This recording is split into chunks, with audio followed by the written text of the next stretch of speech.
je vais faire une parenthèse relative aux événements actuels. Je sais que pour tous ceux qui sont sur les réseaux sociaux, partout dans le monde, même dans les journaux, dans l'actualité actuellement, qui fait la une ici en Afrique, c'est le traitement que subissent par exemple les immigrés qui sont en train d'aller en Europe au niveau de la Libye ou au niveau du Maghreb, au niveau de la Libye, et qui est en train vraiment d'offusquer tout le monde.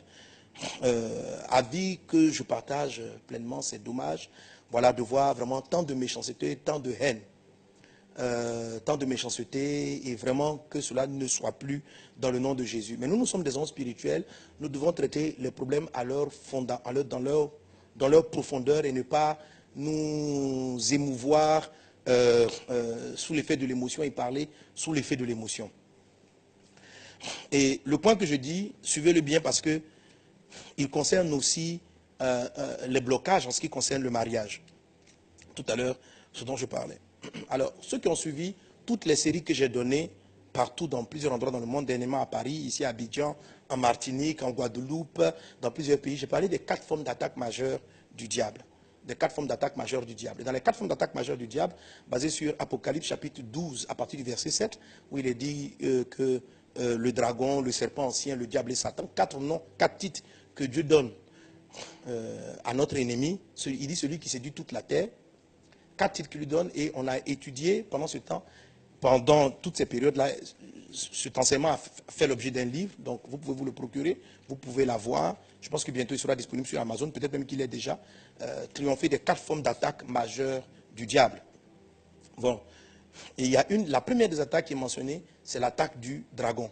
Voilà, il est dit, ou bien ce que j'appelle la séduction du dragon aussi, la séduction du dragon. Donc on dit que ces 4 entités-là, qui sont la même personne, c'est-à-dire Satan, ces 4 entités séduisent toute la terre. Et je vais vous expliquer que tous les problèmes qu'on a, en ce qui concerne l'immigration, tout ça, c'est l'action des ténèbres. En quel sens? Amen. C'est facile, c'est vrai, on peut jeter la pierre sur les Arabes, sur le racisme, on peut jeter la pierre contre tous ces choses-là, mais le problème même, c'est la nature humaine. L'homme qui n'est pas né de nouveau est méchant. Il peut se trouver beaucoup de haine et de méchanceté en lui. Il peut se trouver beaucoup de haine et de méchanceté en lui. Voilà, les mêmes choses, la même maltraitance, vous les voyez dans les guerres, vous les voyez dans les génocides. Lorsque ce qui s'est passé au Libéria, en Côte d'Ivoire, au Rwanda, ce n'est pas une affaire d'Arabes qui sont venus tuer des gens. Donc, les Arabes s'entretuent eux-mêmes. Ce sont les guerres que vous voyez en Syrie. Les Blancs, ce sont les Français, les Blancs, les Européens se sont égorgés, se sont tués pendant les différentes guerres. Donc c'est la nature humaine qui est corrompue. Jésus ne vient pas traiter une affaire de noir et de blanc, mais traiter le péché à sa base. Le problème de l'humanité, c'est le péché. Et Jésus-Christ est l'agneau de Dieu qui vient ôter le péché du monde. Voilà. Quand des riches maltraitent des pauvres, ou bien ils se sentent, c'est pas une affaire de couleur de peau. Quand quelqu'un est riche, c'est une forme de racisme. Et ils cassent, ils détruisent, les pauvres, ils ont construit, tu casses ta maison, tu casses les maisons des gens pour t'installer, tu jettes les enfants des gens à la rue. C'est de la maltraitance aussi. C'est de la maltraitance. Ce n'est pas une affaire de noir et de blanc, c'est de la maltraitance. C'est de la profonde injustice. Et mais d'où ça vient? Ça vient de la cupidité, ça vient de l'amour de l'argent, ça vient des perversions que le diable amène sur la terre. Et l'humanité se fait du mal, mais inspirée par des pensées du diable. Donc ne vous laissez pas entraîner dans un autre piège du diable qui va vous consister à haïr d'autres peuples, à haïr d'autres personnes. Parce que là encore, vous allez faire le camp du diable et aller détruire, massacrer d'autres personnes. Et le diable, dans le fond, veut qu'on s'entretue. Amen. Mais ce que je suis en train de vous dire par rapport à l'attaque du dragon, Jérémie chapitre 51, verset 34, dit ceci. Jérémie 51, 34 dit ceci. Nebuchadnezzar, roi de Babylone, m'a dévoré, laissez-moi trouver le texte, m'a détruite. Il a fait de moi un vase vide. Il est dit, tel un dragon. Voilà, donc c'est ce passage de Jérémie 51, 34 qui explique ce que c'est que la destruction du dragon. Parce que je vais aller vite là-dessus pour revenir à mon point principal, qu'est le mariage. Amen. Mais tout à l'heure, mes fils m'ont demandé, mon papa, pasteur, il faut peut-être qu'on dise un mot là-dessus. Alléluia. Donc je ne voulais pas le faire, mais je sentis par l'esprit qu'il y avait une parole du Seigneur. Donc Jérémie chapitre 51, verset 34. Nebuchadnezzar, roi de Babylone, m'a dévoré, m'a détruite. Il a fait de moi un vase vide. Tel un dragon, il m'a englouti. Il a rempli son ventre de ce que j'avais de précieux et il m'a chassé. Donc le dragon ici, il est montré qu'il dévore, il détruit, il vole, il pille ce qu'il y a de précieux. Sur l'Afrique même en général, des démons et l'esprit qui est là et qui appauvrit l'Afrique, l'esprit, les attaques de Satan, ce n'est pas qu'on le voit, non. Il inspire des idées aux hommes. Et les hommes commencent à agir, manipulés par une entité. Jésus dit, c'est celui-là qui séduit toute la terre. Donc on n'a pas besoin de voir Satan apparaître, c'est par la bouche des gens. Lorsque Pierre a donné un mauvais conseil à Jésus, Jésus s'est retourné vers lui en Matthieu chapitre 16, verset 23-24. Il dit, arrière de moi Satan. Donc Satan était dans le conseil que Pierre pensait spirituel. Donc c'est dans des idées, dans des propos, dans des paroles que les gens disent qu'on voit le diable et Satan, etc. Et dans la mentalité des gens que le diable se manifeste, que se manifestent ces différentes séductions. La Bible donc dit que le dragon, il pille, il dévore, il détruit et puis il chasse. C'est l'esprit du dragon en train d'amener nos frères à être, lisez Ésaïe 51, à être chassés de leur terre. Parce que la terre est riche. Il est en train de vouloir piller et de vouloir voler tous les trésors que Dieu a déposés en Afrique. Tous les trésors. Et ça n'a pas commencé maintenant, ça a commencé depuis la traite négrière, depuis longtemps, toutes ces choses-là. Et en Afrique, il est difficile de bâtir, d'entreprendre, d'aller de l'avant. Quand les gens commencent des projets, le dragon vient et il fait détruire. Les gens viennent, les chefs d'État, les dirigeants avec des belles idées, mais lorsqu'ils arrivent, on leur inspire des idées qui font que ces pays n'arrivent pas à avancer. La Bible dit que vous n'avez pas à lutter contre la chair et contre le sang, mais contre les esprits impurs dans les lieux célestes. Moi, je parle en tant que spirituel. Les hommes politiques, les leaders d'opinion doivent faire ce qu'ils ont à faire, parce que tout cela aussi, ça participe à l'avancement de l'œuvre de Dieu. Mais nous, en tant que serviteurs de Dieu, nous devons rester dans le cadre de notre canevas et attirer la lutte des hommes et des femmes d'intercession contre les esprits qui provoquent et qui manipulent les humains à être pleins de haine, à être rapaces, à voler. Et l'esprit qui est derrière donc la jeunesse, qui les amène à aller massivement, pendant que Dieu nous a donné en Côte d'Ivoire, en Afrique et dans le monde, en Afrique, des terres riches et prospères. Aujourd'hui, à l'heure où je vous parle, sur la Côte d'Ivoire seulement, il y a au moins 3 avions, 3 vols d'Air France avec l'A380, qui avait le plus gros avion au monde. Le 777, le 787, ce sont de gros avions, de gros porteurs qui chaque jour transportent des gens sur la Côte d'Ivoire et qui repartent. Et dans l'avion, il n'y a pas seulement que des Noirs, il y a aussi beaucoup d'Occidentaux qui viennent. Pourquoi viennent-ils ici? Dans un pays comme la Côte d'Ivoire qui sort de guerre, les gens ne veulent pas faire du tourisme. Ils viennent parce qu'il y a de l'argent. Ils viennent tirer de l'argent.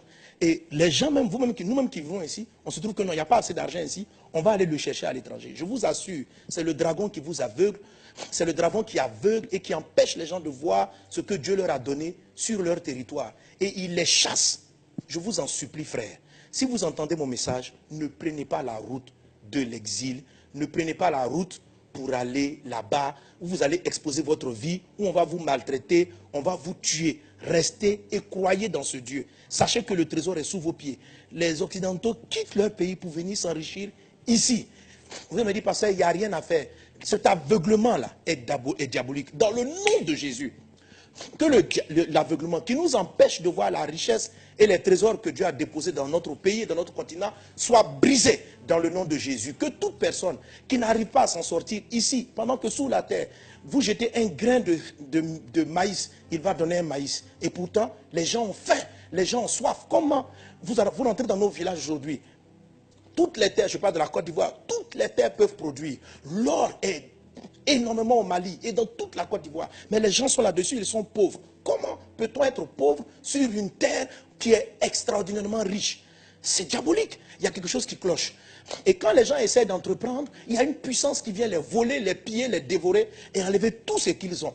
Cet esprit de dévoreur. Dans le nom de Jésus, je me dresse contre lui et je le repousse dans le nom de Jésus. Lisez Jérémie chapitre 51, on dit on te vole, on te pille et puis on te chasse. On vole l'Afrique, on vole et puis on te chasse. Et les jeunes là sont obligés de partir parce que c'est un esprit qui les amène et pour aller les tuer. Le dragon c'est un égorgeur. Et il les tue dans les déserts, il les tue dans la mer et maintenant il suscite d'autres frères, il suscite d'autres personnes pour les tuer, pour les maltraiter et pour en faire une traite négrière. Pendant que ces gens-là habitaient sur de l'or, sur des terres fertiles, sur de la production, que Dieu nous aide, que Dieu nous délivre, que le voile tombe des yeux et que toute l'énergie que vous mettez, chers frères, pour vous déplacer, pour parcourir des milliers de kilomètres pour aller en Occident, qui lui vient chercher sa richesse ici, que toute cette énergie, que Dieu vous donne de la focaliser et que vous allez voir à côté de vous, se trouve le puits qui va vous faire sortir de la pauvreté, se trouve le puits qui va vous faire sortir de la misère, se trouve le puits qui va vous donner de l'espoir. C'est ici que se trouve le bonheur. C'est le territoire que Dieu t'a donné, dans lequel tu dois prospérer. L'Afrique ne peut pas prospérer en Occident. L'Afrique doit prospérer ici. Alléluia.